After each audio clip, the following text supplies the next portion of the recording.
Estudo mostra que o número de mortos e torturados no campo durante a ditadura civil-militar no Brasil foi muito maior do que o indicado pela Comissão Nacional da Verdade.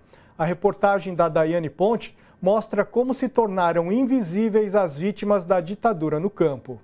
O estudo do pesquisador da UNB, Gilney Viana, revela que foram registrados 1.654 camponeses mortos e desaparecidos entre 1964 e 1988, quando foi promulgada a Constituição.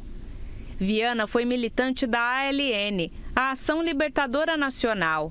Passou quase uma década preso e, após ser libertado, começou a investigar como os trabalhadores rurais foram afetados durante os anos de repressão. Há muitos anos que eu pesquiso pessoas, instituições que foram perseguidas pela ditadura militar, e especialmente os camponeses indígenas. No caso, essa pesquisa se refere aos camponeses. E os camponeses, eles foram muito atingidos pela repressão, desde o golpe militar de 1º de abril de 1964. Primeiro, que a maioria da população estava no campo. Segundo, porque no período anterior ao golpe, eles tinham ganhado uma certa autonomia política, um certo protagonismo político, com a bandeira da reforma agrária, das leis trabalhistas se aplicadas no campo, da defesa da aposentadoria rural. Os mais velhos, quando conversa com a gente, eu sou ali da região do Bico do Papagaio, né?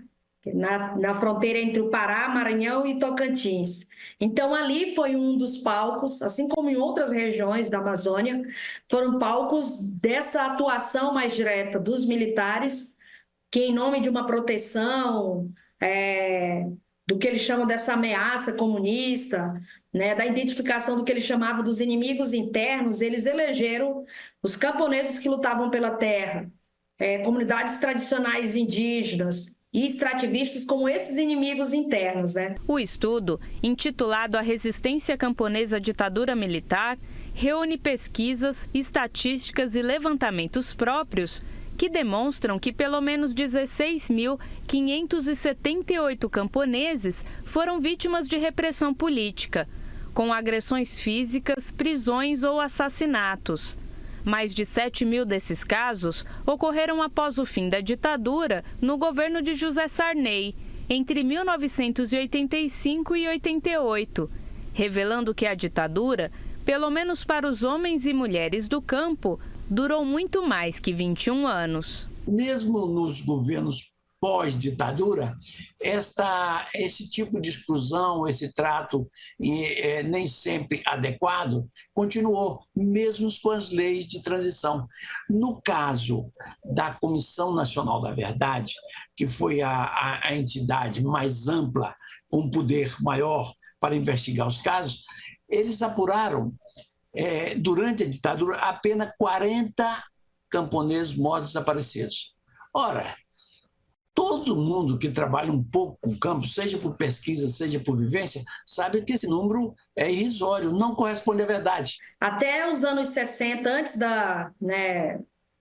fatídico dia em que a ditadura é implantada no Brasil, você via no campo uma expressão muito concreta de organização dos trabalhadores e das trabalhadoras rurais em busca, da reforma agrária, essa bandeira que se somou, há tantas outras bandeiras, de lutas urbanas, expressas num momento muito fecundo no país. Os horrores praticados contra o trabalhador rural caíram no esquecimento, seja porque o Estado sempre buscou se eximir de responsabilidade ou porque a sociedade não reconhece a importância da luta pelo acesso à terra. Esses casos têm vindo à tona a partir de 2012, com a criação das comissões locais e, principalmente, com a Comissão Camponesa da Verdade.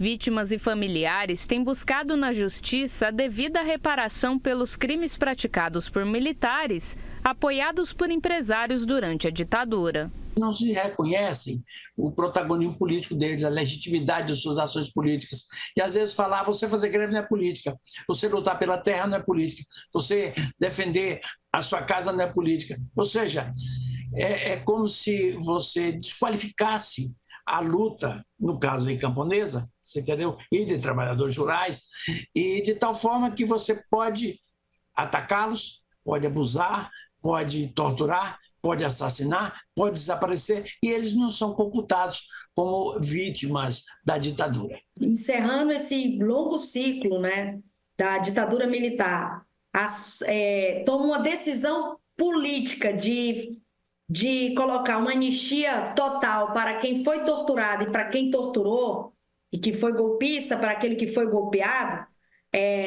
você já abre um precedente para essas outras tantas injustiças que se expressam hoje né, nisso que tem sido os resultados, né, desse processo de investigação.